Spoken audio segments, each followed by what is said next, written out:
All right, welcome back, everyone. So we have T Norm on the panel with us.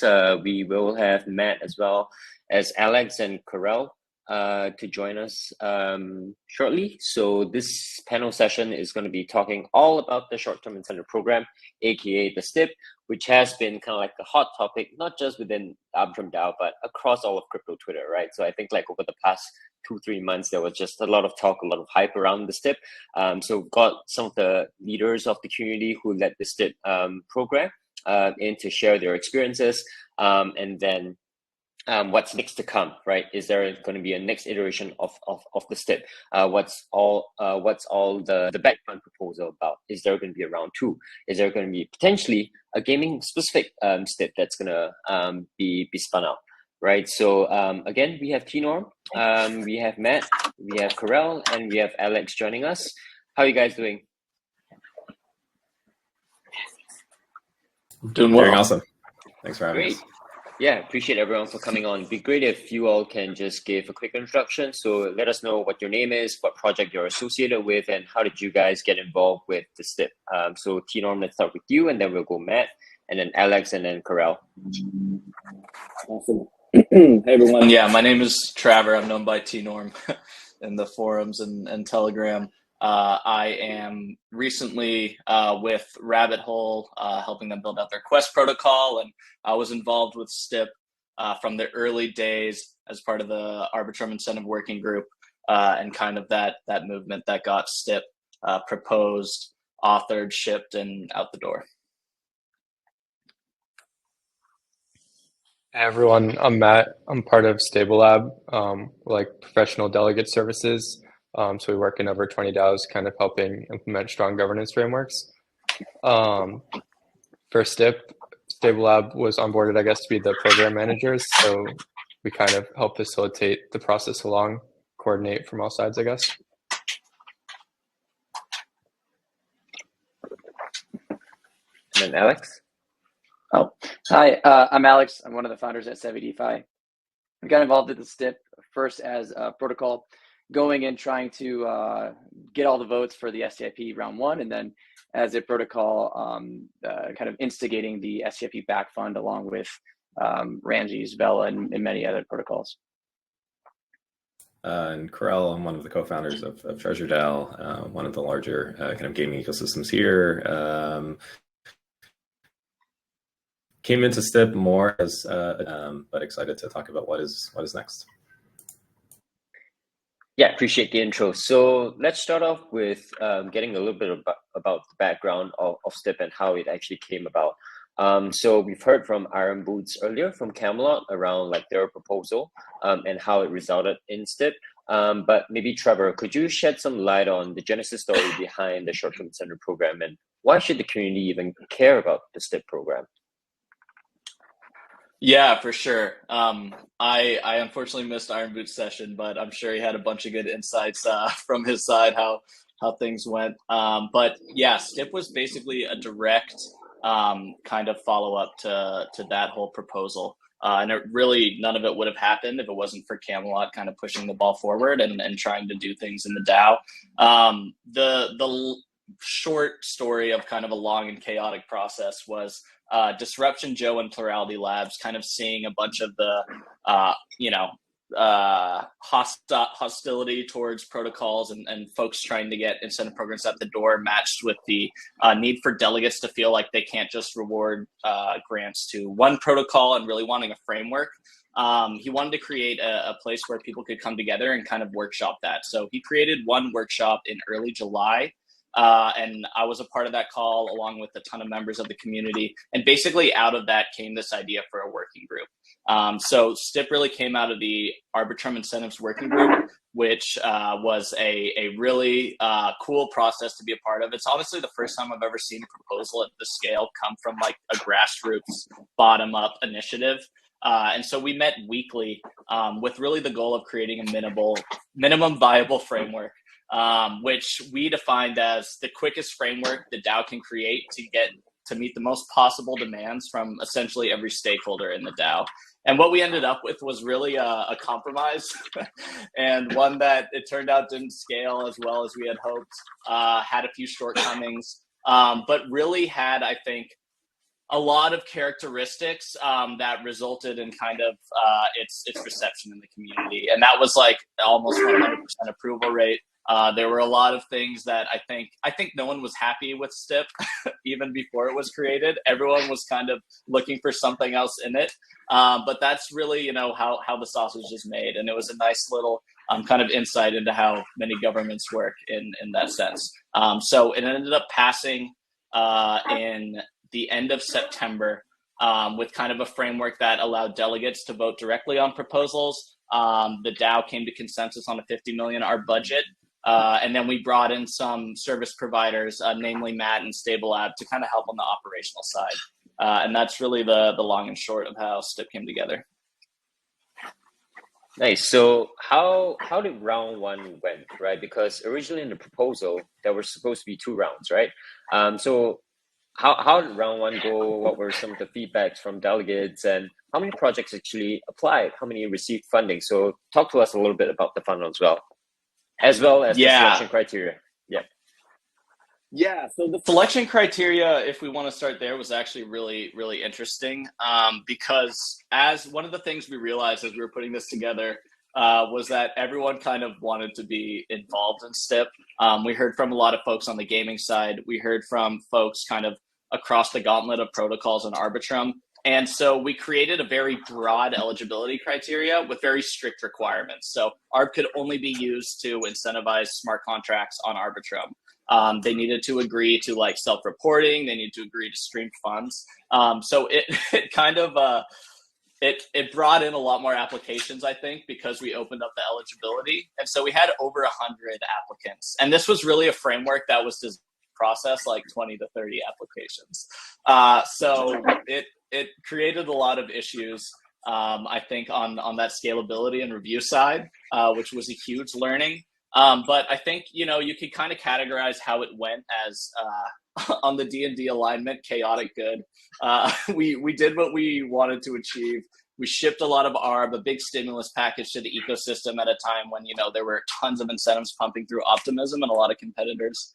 But at the same time, there was only 30 protocols that received that 50 million ARB and 100 applied. So that means 70 folks who wanted to get grants and a lot of folks who expected a round 2 to occur didn't actually get funded because we reached that 50 million budget in the first round. So yeah, I think that's kind of a good summary of some of the takeaways and what we learned along the way. Yeah. Nice. And Matt, I want to get you to pitch in here because you were the appointed program manager to really operationalize STIP, right? So what was kind of like some of the main challenges in making sure that projects actually fulfilled certain criteria? What were some of the personal challenges that you faced in making sure that things were moving the right direction? Maybe we can start there, and then I think something else that I want to point out, get some insights from you, is that now that round 1 funds are kind of out, how is kind of like the monitoring side of things working, right? Like, is STIP are the metrics from STIP kind of promising at the moment? Are they meeting expectations? So yeah, let's start with your operational challenges, and then we can go into the metrics a little bit later. So the challenges changed, I guess, as the program went along. The initial first challenge was there was like 105, I think, people that applied. And a lot of these are protocols that maybe didn't have so much experience like in the Arbitrum DAO before applying. So I don't know if they had the background on STIP or like had read any of the rules on STIP, but almost no one followed the rules initially when applying. So the first challenge is going through all 105 of these and like working with them to make sure they understood the rules and would like alter their applications to like be within the rules, which worked. I think we got, so 105 applied, 97 were able to like eventually edit their proposals to make them eligible to go to a snapshot. So I'd say that was the first major challenge. Another major challenge is just having that many forum threads at one time is chaotic. There's a lot of like trolls and just people angry with protocols and stuff like that. So having like 105 threads going on at the same time where people are kind of all yelling like into the ether is pretty chaotic. And then maybe the most chaotic part of the whole thing was moving it actually to a vote. So getting someone to not only post the 97 proposals to Snapshot, but then getting all the delegates to vote on this was a headache. So shout out like L2B and Olympio, and I think there was one other delegate that helped me move all 97 to Snapshot. But that was definitely a huge like operational nightmare. But really, the next part was like getting delegates to understand how the voting worked, because it wasn't so clear in the proposal. And also because we went over budget, there was like new rules for like canceling round 2, and then a lot of proposals passed quorum but then weren't going to get funded. So like figuring out how to like go through all the existing rules and kind of like somewhat creating new rules, like making new rulings on things that weren't there was a headache. But then once we got the 30 protocols, so it went from 105 to 97 to 30 that were going to get funded. And then it kind of calmed down because 30 is easier to deal with than 105. But so once the 30 protocols were there, then it's all about just like making sure they're posting their updates, no one's stealing the ARB basically. So now most of the work is like communicating with them to get them to post their biweekly updates, making sure they're working with OpenBlocks, who's like collecting the data on all the protocols, which is going pretty smoothly now. All the protocols will be posting their either second or third biweekly updates tomorrow. So we should see again another like round of how everyone is going. As far as like the data on how well the program is running, so now the program was launched in batches. That was another issue because of like variation who passed KYC when. Protocols were started there to receive their ARB streams at different times. So some only started 2 weeks ago now, or like 2 weeks and 1 day ago. So we don't have all the data back yet, but now I think 29 of the 30 streams have started, and we're starting to see some good results. OpenBlocks could probably go over more in detail, like the exact like metrics for each protocol, but it seems like all the programs are running smoothly, and everything seems to be under control now.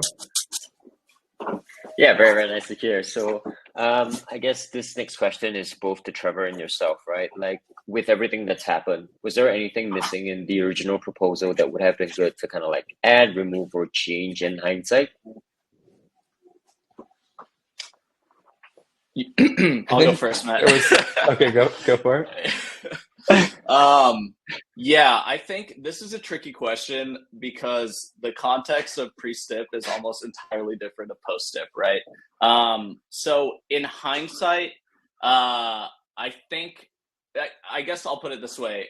Moving forward, I think there's a ton of things that we want to remove, add, and change. I think in hindsight, where the DAO was at and under the time constraints that we were trying to ship something out, with basically the situation being large protocols were going to go directly to the DAO and likely pass and end up in a situation where essentially we'd have 2 incentivization programs going and like 98 protocols instead of 30 to 60 not having incentives. We really had to make a lot of sacrifices, and that's kind of what I was getting to when I said no one was happy, I think, with where STIP ended, even when it was posted on the forum. So looking back, I think its biggest issue was probably scalability. And if we knew in hindsight that there was going to be 100 applications instead of 30, that would have really changed like the feasibility of moving forward with that framework.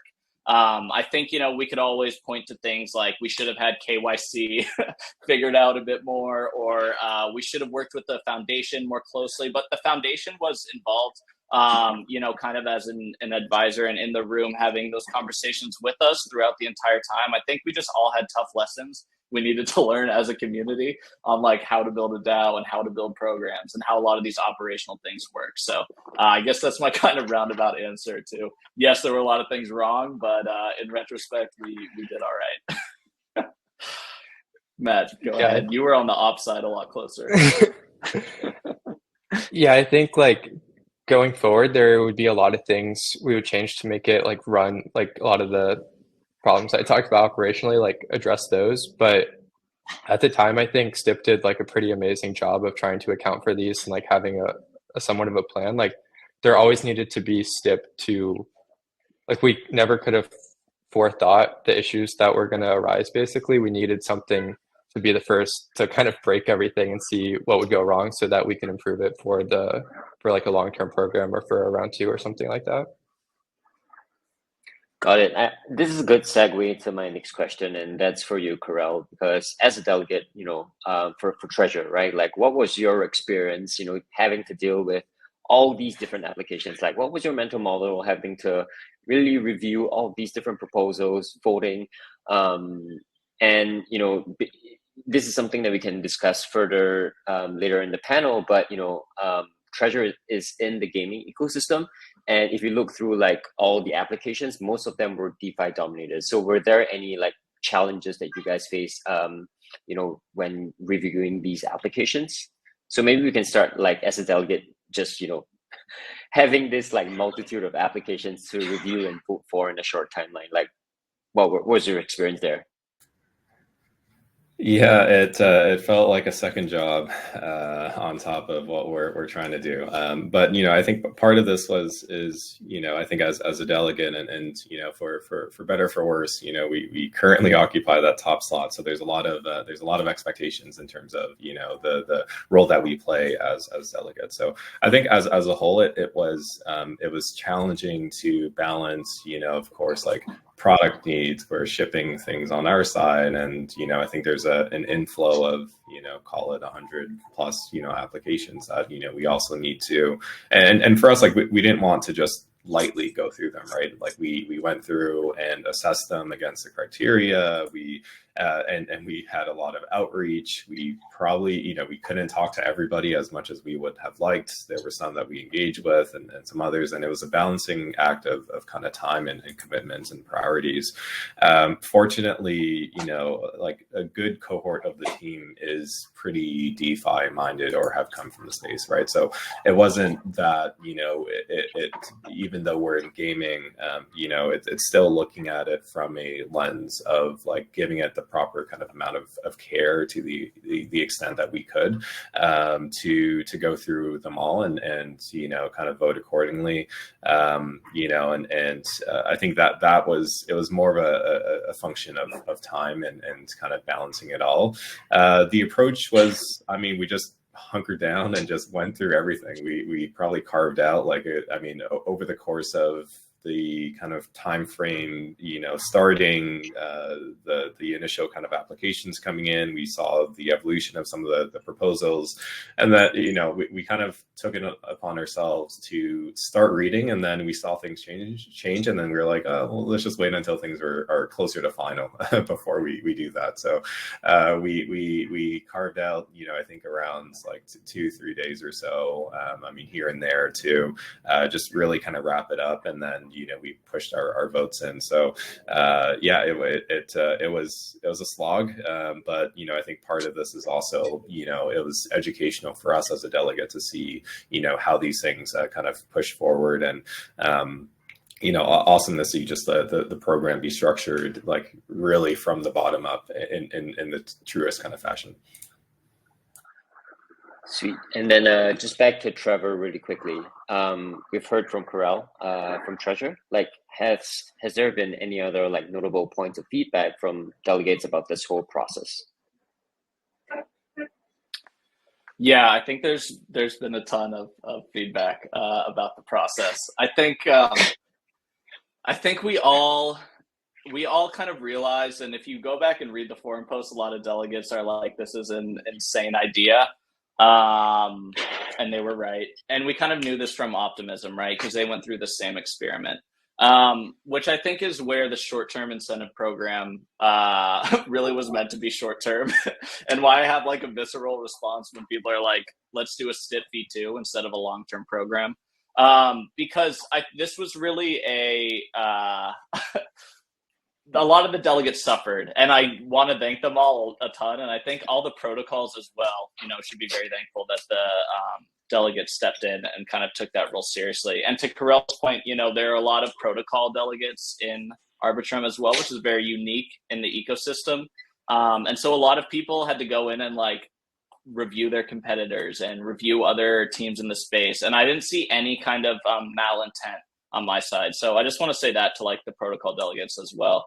And I think, there's not really a good solution looking back to amend the work they had to do, but say thank you and move forward and be better in the future. Yeah, we got to start somewhere, right? We're not going to get everything perfect from day one. So we're only going to get better. Let's take this opportunity to kind of summarize the situation after round one of the STIPs, right? So from a pipeline perspective, I think we've had 105 projects apply, and only 97 projects actually met the application criteria, of which 57 projects passed the voting criteria, and then the top 30 projects received grants before the 50 million allocation was exhausted, right? So from there on out, 57 projects passed, and then only the top 30 actually got funding. This led to a subsequent proposal to backfund a lot of the successful projects that did not get funding from the original round, just because the initial budget was exhausted. And this is where I love to tap into Alex's frame of mind, right? Because Alex from Savvy actually led a lot of the discussions around the recent proposal to backfund the successful projects that did not get funding from round one. So Alex, is it fair to say that you were one of the key contributors that pushed towards this backfill proposal, and what was the motivation behind the backfill? Yeah, so I think I was one of the lead instigators, along with my colleague IDM and Dan from Vela and Ramses from North and the team from Gains. And before I kind of get into the motivation of it, well, part of the motivation is informed by the fact that we've talked a lot about how difficult things were for delegates. I don't think we've talked enough about how difficult things were for protocols. Like as a protocol trying to get the funding, I'll tell you that we went from not knowing, knowing almost nothing about the Arbitrum DAO, and we had to sign up to get onto the forum to start doing our proposal, and not knowing who the delegates were. For me, it was 2 weeks of basically sleepless nights trying to go and figure out who the delegates are, how to get in contact with them, how to pitch them on Savvy, how to get them to understand us. And so when we talk about how resource intensive it was for delegates, it was just so or more so resource intensive for other for the protocols themselves. And at Savvy, we're smaller, and 200K was a big deal for us. So for us the thought of having to go and do that again was like, oh my goodness, it would have been like chaos. And not only that, but we had some ARB delegated to us, so we also had to act as delegates. So when you think about the motivation of why V2 came around, why the backfund proposal came around, it was specifically for that, because we thought that there was an inherent bias in the way that STIP was set up. But more importantly, it was this seemed like the right thing to do based on what the DAO had kind of voted. So when everything stopped, the next step that happened was my colleague IDM and I looked at it. Something's weird about how this happened. So we did a whole analysis about the voting behavior. We unpacked it and kind of found that obviously the larger protocols got more votes than the smaller protocols. And this was for many reasons, but a lot of them might have just been more exposure, right? And they had been involved in the DAO more than other ones. So when we went through, we found it, and we actually, based off OX Raman's proposal to create a V2, we started exploring the concept of V2 and found that was such a big, a V2 or round two was such a big concept that we couldn't get to that. And the back fund actually made more sense for a multitude of reasons, but also just tactically, we didn't know enough about the DAO about how to even create a V2, let alone a long-term incentive proposal. So that was one of the biggest motivations, was that this seemed like the right thing to do. Tactically, it felt like the right thing tactically it felt like the right thing to do. And also we talked to a lot of the round two teams, and they kind of agreed that, okay, let's push forth the back fund and then come back to the LTIP, which is something that Matt and myself have been working on, is speaking with other people like these guys up top. Sweet. You brought up a good point around like the bigger projects, the more reputable ones getting more votes for round one, right? So how can, incentive programs like that in the future kind of cater to like the smaller projects like Savvy, like Ramses, like all these like round two or back fund projects that did not get that enough votes in round one? Do you think like incentive programs in the future, framework wise, should kind of account for like smaller projects and make it a little bit more inclusive? For sure. And I think that's something that Matt and I have been kind of talking about with the LTIP and kind of the T-number and everything. I'll be very clear. My personal belief is that the delegates, the people I've met, have all been are not acting with malintent. They're acting. Everyone has their own personal bias, right? Like some of the people who I've spoken to the most and been the most supportive and engaging and doing CoinFlip, Camelot, Blockers, people like that voted against the back fund, but they're supportive and they're thinking and they're working hard to do that. So I think there should be a way to enable more different to have a more representative working group to then allow for a more representative kind of funding. And it wasn't just small protocols that didn't have as much of a chance. It was a lot of gaming protocols had a difficulty, right? Sanko Games, Tales of Illyria, they had difficulty because the kind of requirements weren't set up for games, right? So as a whole, how can we create a better incentive program? How can we create a better grants program to allow for a greater variety for whatever Arbitrum thinks is the right mix of different protocols and different things like that? But I think at the end of the day, it's how do we create a better ecosystem, a better vibrant ecosystem, and how do these incentive and grants programs help us do that? Got it. If we look at the voting results for the most recent on-chain AIP for the back fund proposal, it was pretty split, right, results wise. So what do you think there was a split opinion? Because like these 26 projects, they've already passed like the voting requirements in round one. So why wouldn't delegates actually vote to say yes, they should absolutely get funded because they actually did pass requirements? What do you think like there was a split vote? And on that note, like, do you think there are political parties forming in the DAO? I'm not gonna lie. When I read your question, I kind of took issue with that. It didn't really seem like that much of a split vote to me. Because I think I think the final results are something like 126 million to 76 or to 65 million or something like that. Like I think there was many people in favor, and one of the things that I'm most proud of is that we had the most amount of total votes across any proposal so far, just voting period. So why do I think that there were split votes? I think the feedback I got from many of the larger delegates who voted against this was that they wanted to see a V2 or a round two for other protocols, which I think is totally fair. And that's why that's why I've been working with Matt on a long-term incentive program and a pilot program focused on these protocols that have not yet been funded. And helping them move forward that way. I will tell you, we had a long-term incentive program call the other day, and like the vibe feels different. It's like not as like much like people are at each other's throats, because now that people have gotten like a back fund, it's like, okay, now we can focus on people who have not had access to anything. Let's give them an opportunity, but also think better and deeper about a long-term incentive program. Got it. So and then lastly, to answer your question around are there factions? Or yeah, 100%, right? But in reality, it's like people are voting in their self-interest, and we're still figuring out what those self-interests and how those all work. But at the end of the day, if you actually sit down and talk to most of these people, they're good people thinking deeply about Arbitrum, who have self-bias, but like it's normal human shit. Yeah, it's true. So before we go into like looking at potentially framing future incentive programs, long-term incentive programs to cater towards like other verticals like gaming projects, NFT projects, infra projects, right? I want to touch a little bit more about something that you brought up, Alex, and that is like, it's only when a proposal or an initiative like STIP comes about, then, projects will need to understand how to navigate the DAO, how to, get through the whole governance lifecycle, and that's a pain, right? That's a lot of work, right? So how can the DAO kind of improve that experience? And do you have any advice to like projects when they want to engage with the DAO? Should they start early, or should they actually wait on the proposal and then only get started then? I will say that, like, listening to Camelot's talk on how they created their accelerating Arbitrum proposal, and like our experience going through this, I actually like the DAO. Protocol should get more involved with the DAO, but also like the DAO's current setup is just not sustainable, right? Like Camelot had to devote 2 to 3 months of this being their most important thing to work on, to put a proposal through.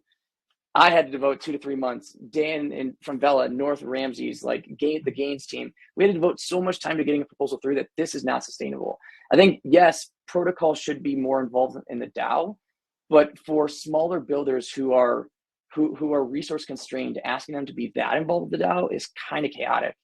I think that the stuff that Immutable Lawyer is working on with like the Research Development Collective, funding work streams, which is something that we're thinking about with the long-term incentive program, and using the $4 billion that like Arbitrum has and creating more sustainability to allow DAOs to drive forward. I think that'll help protocols be able to dip their toes in without having to go all in all the time, because it's not sustainable right now. In order, like, I've made a comment previously that if you want to see change in the Arbitrum DAO, you have to make it yourself, which is both a really good thing and a really bad thing. Because like if you don't go and try to do all that work and spend the next 2 to 3 months of your life wanting to make a change, probably won't happen right now. Got it.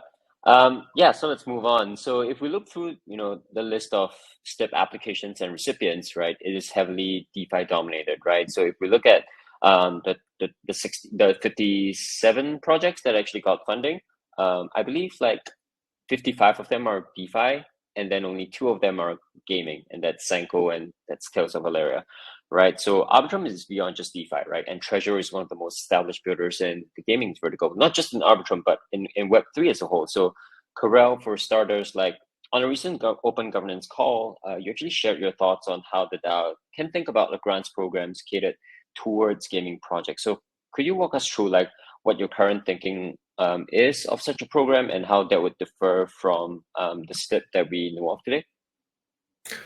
Yeah, definitely, and I'll say that I'm not the only one who's thinking about it. I think a lot of the gaming folks here, and also I mean the savvy folks that have been very engaged on that front, which has been awesome to see. So I mean, really quick, maybe like recap. I think it's as a whole, like still early days.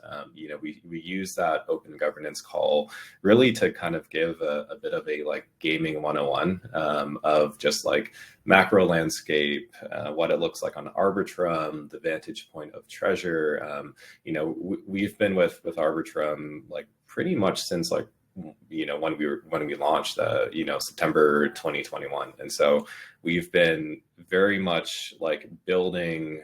This was at a time when there was like no OpenSea, there was no way to like see an NFT, or a 1155. There's no marketplace, and so we had to build a lot of that, and we collaborated a lot with off-chain labs, and then eventually that shifted over to also include the foundation and other kind of folks who've come and built here. But we've kind of had this perspective of having to compete,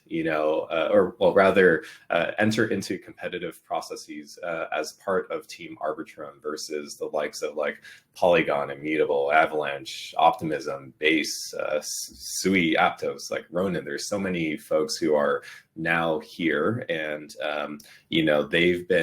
a lot of them have been playing this game for a while, no pun intended.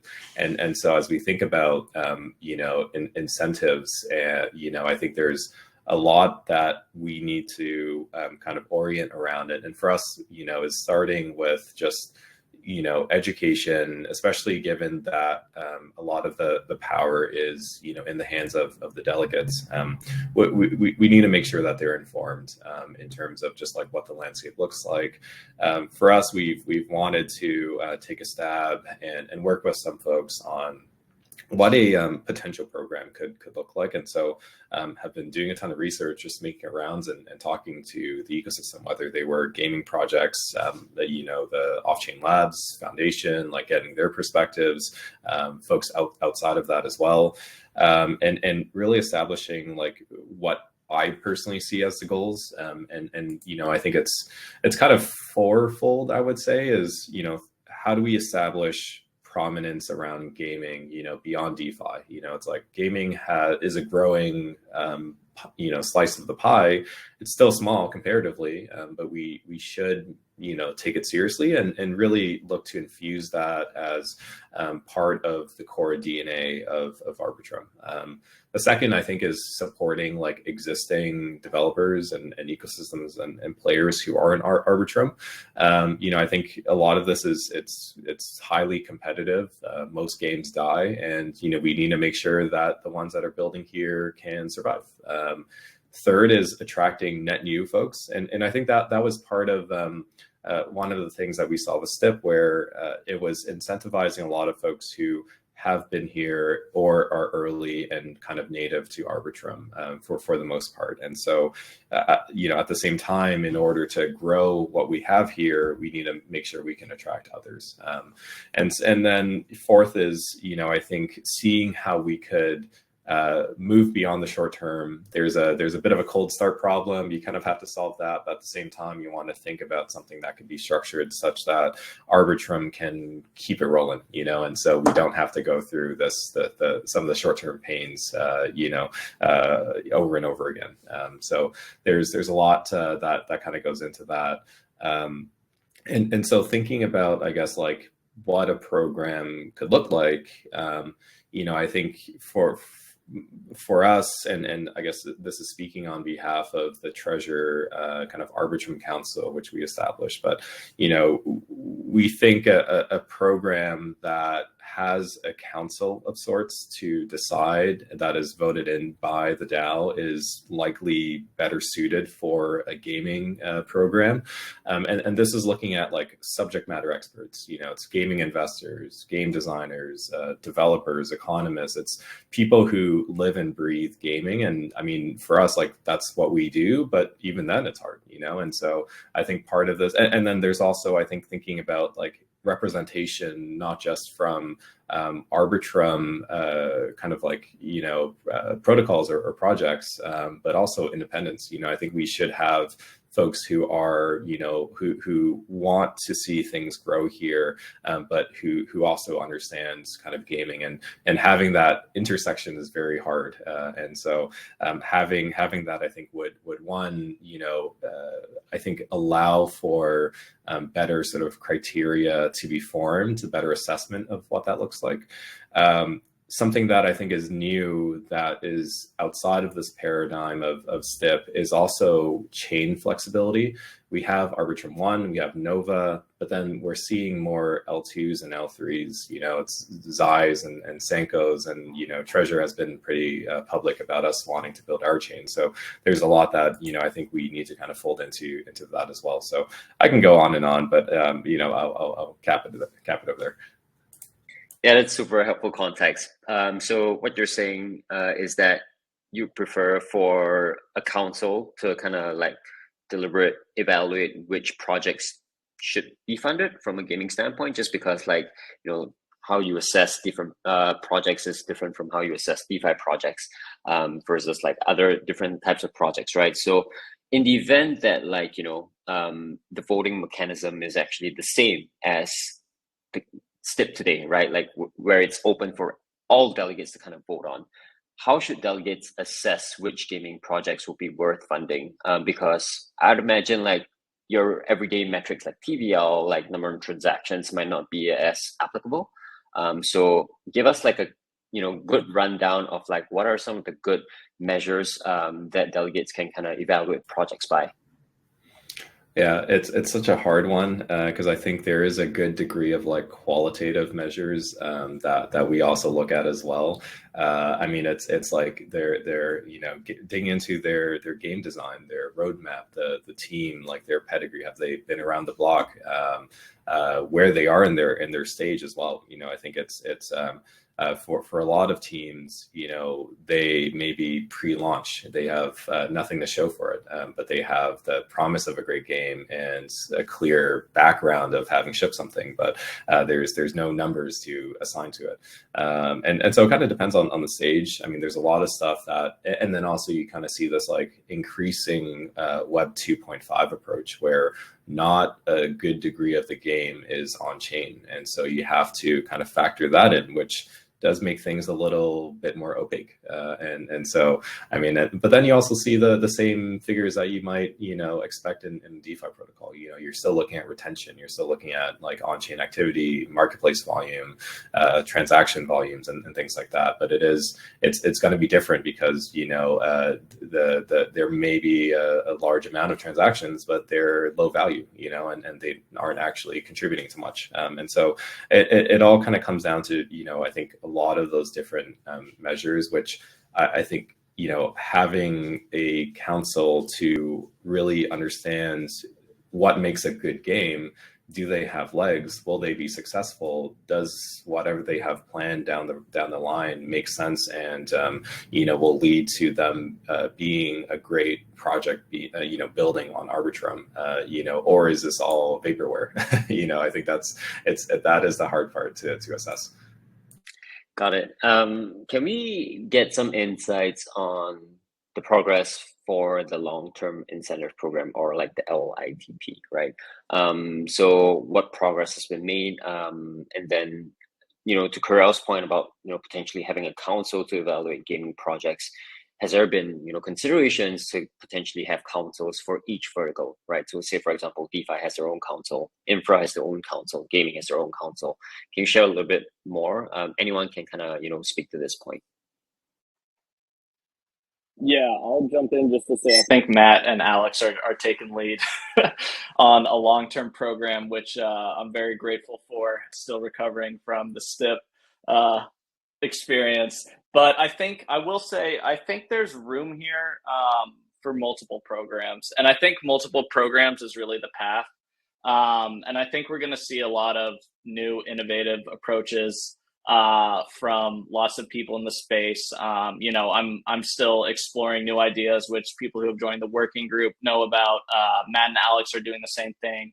Karel came along with Sobi and gave a great talk about gaming. So I think we should be less focused on trying to create one kind of monolithic distribution framework, and more looking at a bunch of different approaches with a bunch of different consensus mechanisms and checks and balances along the way. But let's be comfortable exploring with centralization and decentralization at different spots, and from the high strategy all the way down to the extremely tactical of incentive distribution. But I'll let Matt and Alex give an update on what they're doing, because they're probably closest to what's being built right now.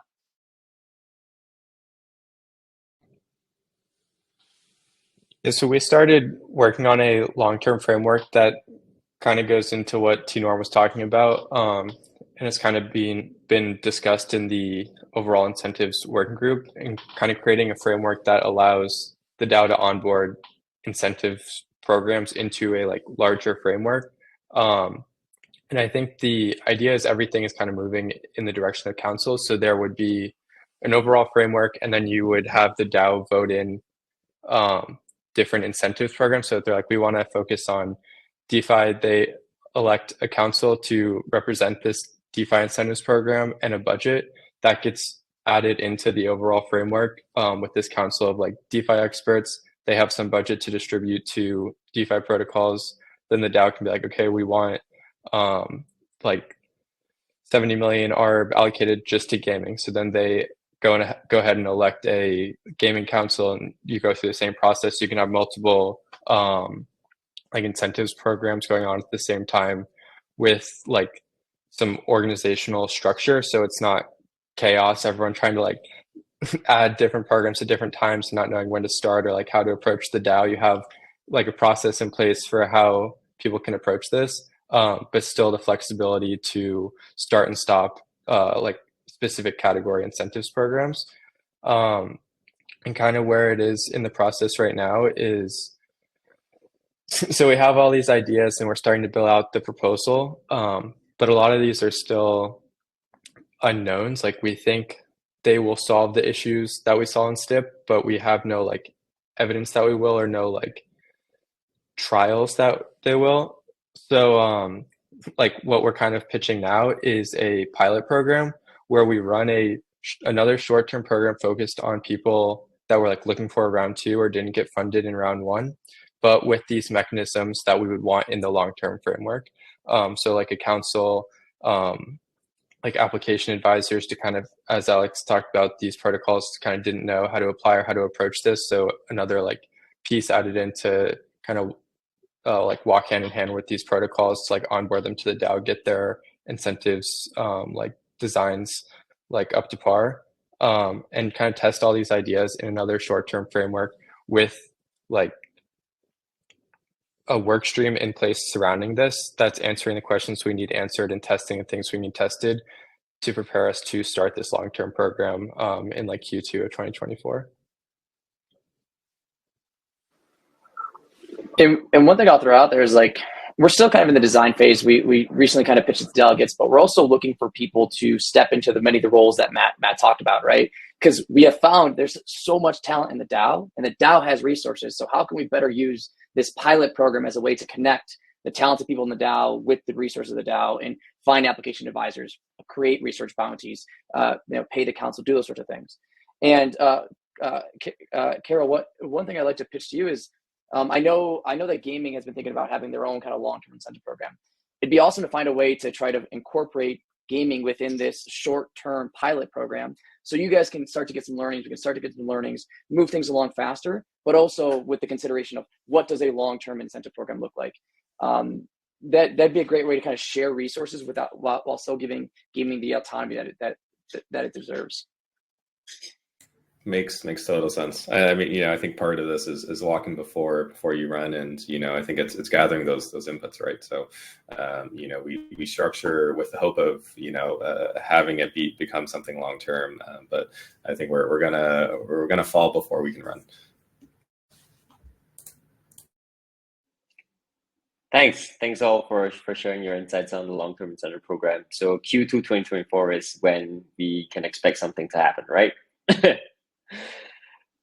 No, Not I don't. I like it's already happening, right? Like the whole point of a pilot program is that we're thinking about the theory of what a good long-term incentive program looks like and trying to develop it today. And we're creating a work stream around that, right?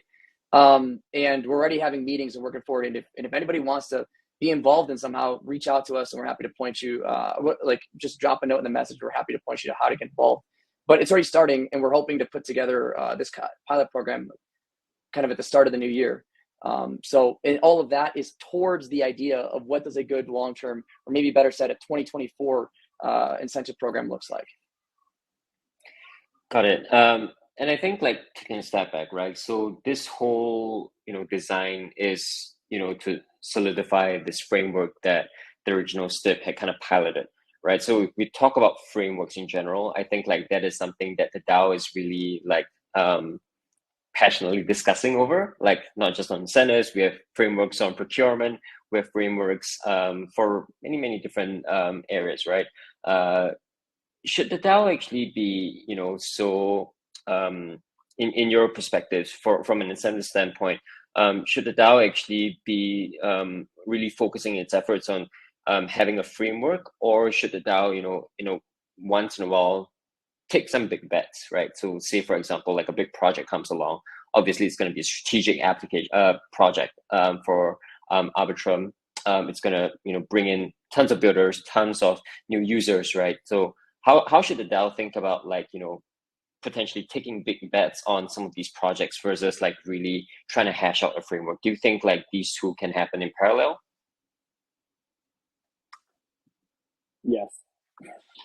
I think it can happen in parallel. I think this is all part of it's very interesting the way Arbitrum DAO was created compared to a lot of other DAOs. Like, it truly is extremely decentralized, and with that comes a lot of organizational chaos and like a lot of organizational debt that we've inherited of like not having a lot of leadership and how everyone can come together and allocate this massive amount of capital that we have at our disposal. So I think there's going to be, the answer is yes. I think the real question is like coming together as a community and being able to articulate not only a large growth strategy and like define growth and what our objectives are, but also at like the micro level, empowering our community members to better articulate their own vision for what that is. And like Alex is saying, provide some level of funding so that if people have a vision for either a large project, like you're saying, a large investment, or a small one, give them the tools to be able to articulate that, have it heard, have it debated, and discussed in a way that isn't just like complete chaos, Lord of the Flies, forum battle type situation that we kind of have right now, where no one is paid until the bill is finally passed, unless Disruption Joe gets funded again, because he's put a lot of this in motion with his small grant. So that's my quick 2 cents.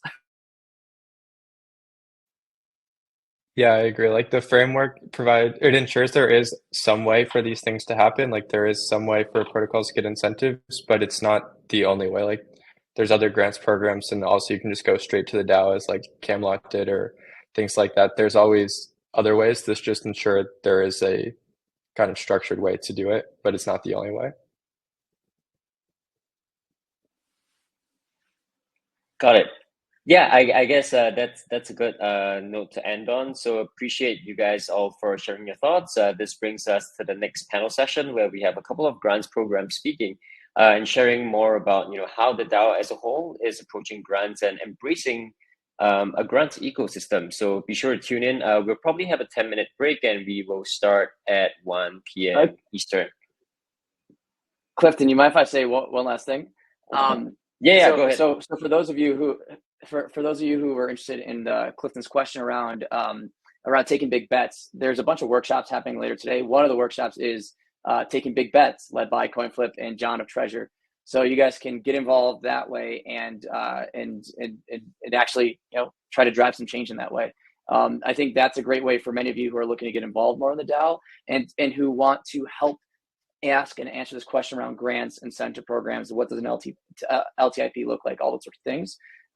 We're always looking for help. We're always looking for feedback, and we're especially looking for doers who can actually put deep thought into it. This is a great way to put some deep thought in and come out of it with some better concepts and ideas.